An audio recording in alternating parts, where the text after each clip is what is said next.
I'm Iris Tao in for Steve Lance. A federal judge orders the Trump administration to return a man recently sent to an El Salvador prison.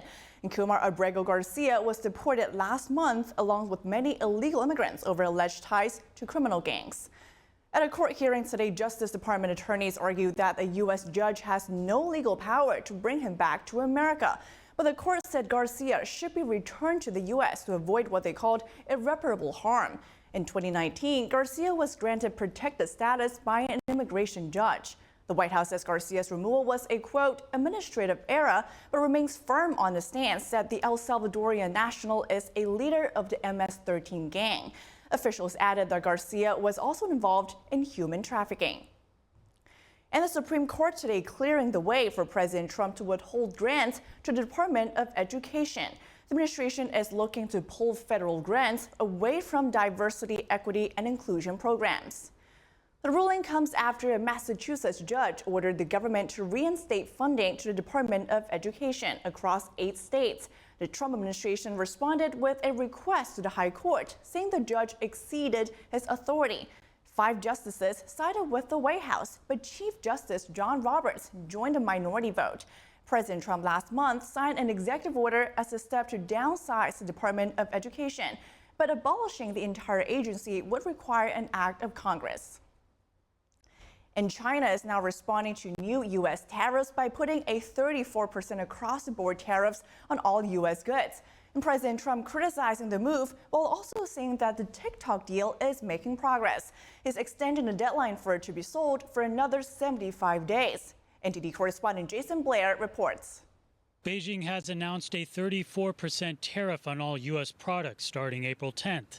This is in response to the sweeping tariffs on China announced by the United States on Wednesday. President Trump added a 34% tariff on China on top of the 20% imposed earlier this year, making for a total of 54%.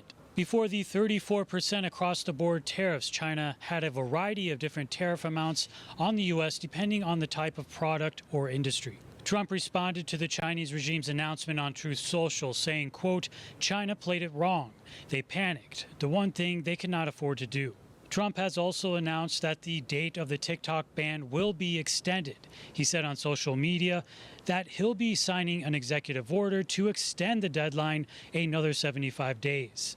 TikTok originally had until Saturday to sell to a non-China-owned company or face a ban in the United States. On Thursday, Trump said U.S. tariffs could play a role in the TikTok situation. China will probably say, we'll approve a deal, but will you do something on the tariff? The tariffs give us great power to negotiate.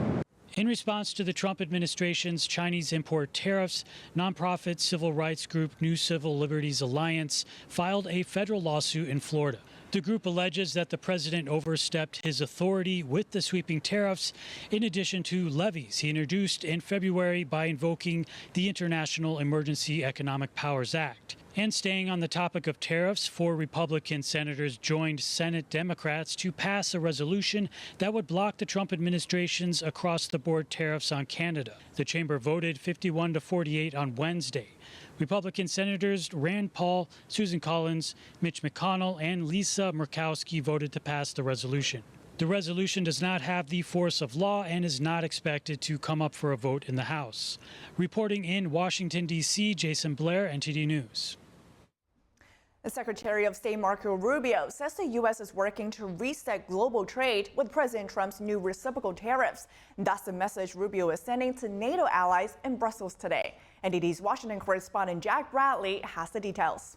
If you're a company and you make a bunch of your products in China, and all of a sudden shareholders or people that play the stock market realize that it's going to cost a lot more to produce in China, your stock is going to go down. Secretary of State Marco Rubio said today to NATO allies in Brussels that the U.S. must reset the global trade order. We have to be a country that thinks we're the largest consumer market in the world, and yet the only thing we export is services. And we need to stop that. We need to get back to a time where we're a country that can make things, and to do that we have to reset the global order of trade. Rubio's comments on trade comes just 2 days after President Trump announced announced new tariffs on many countries. This includes a 20% tax on imports from the European Union. Rubio saying markets will adjust. They just need to know what the rules are. Once they know what the rules are, they will adjust to those rules. NATO Secretary General Mark Rutte said that the tariffs do not violate treaties between NATO allies. We have seen in the past many examples of differences of view, of fights over tariffs. This has happened before without that being in violation of Article 2. After meeting with NATO allies, Rubio said we'll soon know if Russia's serious about peace talks.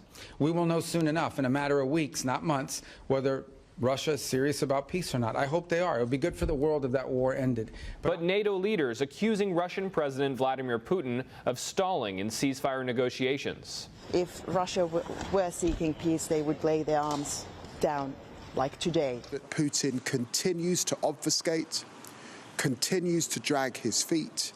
He could accept a ceasefire now. This is while the U.S. is calling on NATO allies to increase their defense spending to at least 5% of their GDP. That's up from the current requirement of 2%, which now 23 of the 32 members are meeting. In order for NATO to be stronger, it needs partners that are stronger. Some countries are on board with increasing spending. That we are going to increase our defense investments from the next year already up to 5%.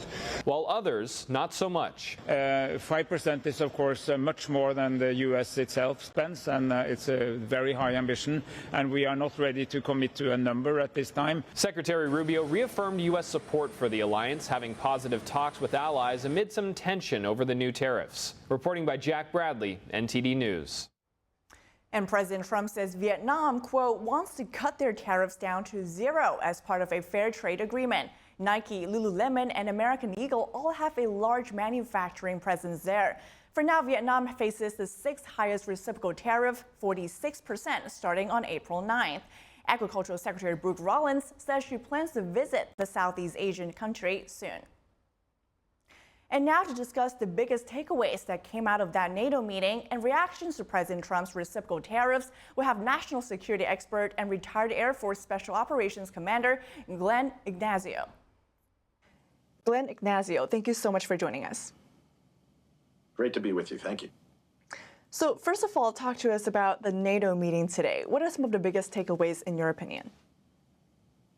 I think the biggest thing is an influence and basically enhancing that NATO and the NATO countries, especially in the European Union, are going to increase their particular contribution. It's usually been around a 3%, and there's a push to get to 5%. I think Poland's probably the closest.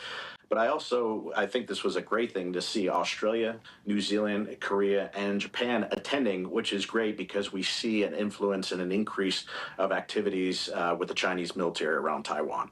That's what stand out for me today. And speaking of which, Secretary Marco Rubio at a NATO meeting today commented on the impact of U.S. tariffs. No, their economies are not crashing. Their markets are reacting to a dramatic change in the global order in terms of trade. And so what happens is pretty straightforward. If you're a company and you make a bunch of your products in China, and all of a sudden shareholders or people that play the stock market realize that it's going to cost a lot more to produce in China, your stock is going to go down. But ultimately, the markets, as long as they know what the rules are going to be moving forward, and as long as that's set and you can sustain where you're going to be, the markets will adjust. From a defense perspective, what are some of the impacts of tariffs potentially? Well, I think I think this transition is definitely going to be tough, and I think that's an economic thing.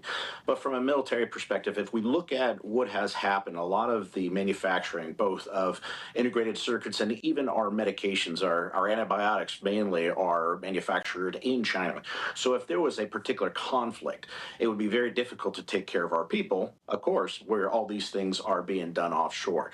With the tariffs alignment, we're going to see that manufacturing and productions, most of it, at least this is the target of it, is going to come back to the United States. That's the intent. The interesting part is we see Japan, Korea, and China economically starting to increase, or at least discuss just a few days ago, about increasing trade. So we see some alignment over there in Asia Pacific, which again is economical, but these people are allies to the United States. But again, I think that it does is it brings more production back to the United States so that things like medications and so forth that are important, especially in wartime, will be manufactured back in the United States. But like I said, this is very tumultuous because it is a transition and a calibration again. To your point, President Trump did mention that exact point during his announcement this week, saying that it's a national security issue to bring some of these critical industries back home. And I want to play you another clip. This is from NATO Secretary General Mark Rutte at a press briefing today. So we will invest more, much more, as so many allies have already begun to do. We will produce more and more quickly. All over the alliance, we will work to cut red tape and reduce barriers to efficient defense industrial production in order to meet the very real demand for more defense capabilities. In your opinion here, has Europe embraced the idea of investing more in their defense, and are they reassured that the U.S. is committed to working with allies?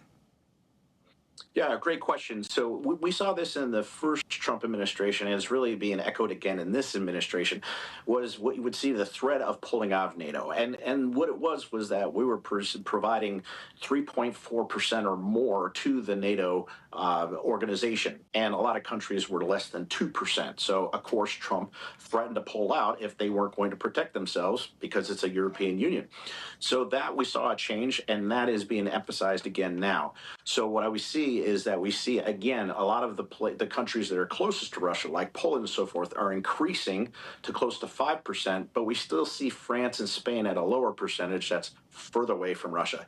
But I think this galvanizes NATO to become stronger. Europe has to take care of themselves much more. And we actually saw that in the Ukraine conflict, where the United States was contributing more than European Union. So I think this is a good thing to realign it. Again, it's a tumultuous change, but I don't think that it pulls the U.S. out of NATO. I think it makes NATO stronger because they're going to be stronger in the future. It's not going to happen overnight, but it's definitely a good direction. And speaking of Ukraine, I know you also just mentioned China when talking about a NATO meeting today. NATO Secretary Mark Rutte also says that the war against Ukraine is but one example of China, North Korea, and Iran supporting Russia's war machine. And do you think that we're doing enough to counter our adversaries along with our allies?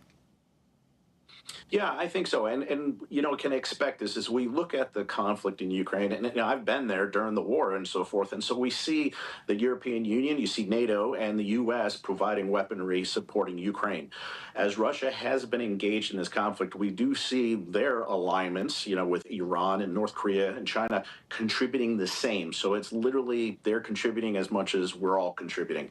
However, we do see North Korea soldiers in the actual conflict, and we're seeing those drones and so forth from Iran and others. So I understand that this is going on, but at the same time, this is why we have to be galvanized to try to get a ceasefire in Ukraine so that it doesn't escalate further and further. Russia is depleting its stores and its personnel, and they need this to continue their operations in Ukraine. So it's a tough time, but that's where I see them aligning with more resources for Russia to push forward in Ukraine. Well, hopefully we're going to hear more on a potential ceasefire soon. Glenn Ignazio, thank you so much for joining us. Thank you. Thank you for watching the Capitol Report. If you want to see our full broadcast, check us out at epochtv.com.